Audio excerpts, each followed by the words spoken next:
لبیک لبیک لبیک یا رسول اللہ لبیک لبیک لبیک یا رسول اللہ لبیک لبیک لبیک یا رسول اللہ۔ یہ صحابہ کی محبت کا ایک انداز تھا، صحابہ کی الفت کا ایک انداز تھا، صحابہ کی مودت کا ایک انداز تھا۔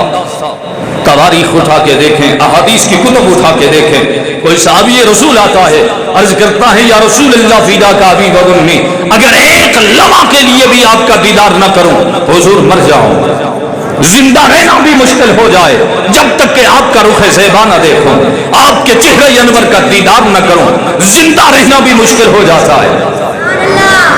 اگر آپ آگے چل کے غور کرتے ہیں صحابہ کی محبت کے انداز کو، تو جب میرے کریم آقا نے ظاہری پردہ فرمایا، حضور نے ظاہری پردہ فرمایا، اب ذرا محبت کے انداز کو دیکھنا، حضور نے ظاہری پردہ فرمایا۔ اور یہاں پر ایک اور بات بھی عرض کرتا چلوں کہ حضور کی ظاہری حیات طیبہ میں، حضور کی جدائی میں صرف غلامان مصطفیٰ نہیں تڑپتے، حضور کی محبت تو وہ ہے کہ حضور کی جدائی میں، ہجر میں، حضور کے فراق میں کھجور کے خشک تنے بھی رویا کرتے ہیں۔ آپ نے سنا کہ حضور مسجد نبوی میں کھجور کے ایک خشک تنے کے ساتھ ٹیک لگائے غلاموں کو خطبہ ارشاد فرمایا کرتے تھے۔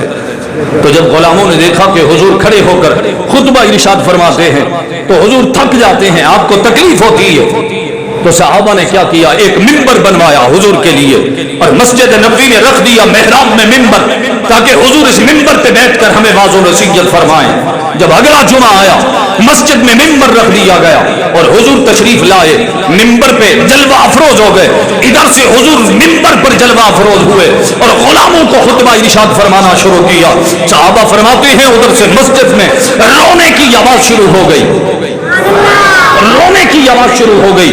ہم میں سے ہر شخص ایک دوسرے کو دیکھتا تھا کہ کون ہے رونے والا، جس کی آہو بکا، جس کی رونے کی آواز پوری مسجد میں گونج رہی ہے۔ صحابہ فرماتے ہیں ہم نے غور کرنا شروع کیا، کوئی شخص ایسا نظر نہیں آیا کہ جو رو رہا ہو۔ ہم حیران تھے، ہم تعجب نہ ہوئے کہ رونے والا کون ہے۔ تو ہماری پریشانی کو دیکھ کر حضور ممبر پہ نیچے تشریف لائے اور چلتے ہوئے کھجور کے اس خشک تنے کے پاس پہنچے۔ صحابہ فرماتے ہیں کہ اس سے رونے کی آواز ایسی آتی تھی جیسے بچے کے رونے کی آواز آتی ہے۔ تو جب حضور قریب پہنچے، ایک روایت میں جیسے اونٹنی کا بچہ روتا ہے، ایک روایت میں جیسے اونٹنی بچے کے گم ہونے پر روتی ہے، ایسی آواز آتی تھی۔ حضور گئے اور اس خشک تنے پر دست شفقت پھیرا، تو صحابہ فرماتے ہیں جیسے بچہ سسکیاں لے لے کر چپ ہو جاتا ہے، ایسے ہی وہ کھجور کا خشک تنا سسکیاں لے لے کے خاموش ہو گیا۔ بلند آواز سے کہے نا سبحان اللہ۔ تو حجر و شجر بھی حضور کی محبت میں، حضور کے ہجر و فراق میں یہ پتھر بھی روتے ہیں، یہ حجر بھی روتے ہیں، یہ شجر بھی روتے ہیں۔ تو ایک شجر، ایک کھجور کا خشک تنا حضور کی محبت میں، حضور کے ہجر و فراق میں اتنا روئے، تو غلامان مصطفیٰ، عشاقان اعظم، اس سے بڑھ کر حق ہے کہ وہ بھی حضور کے ہجر و فراق میں روئیں، حضور کے ہجر و فراق میں روئیں۔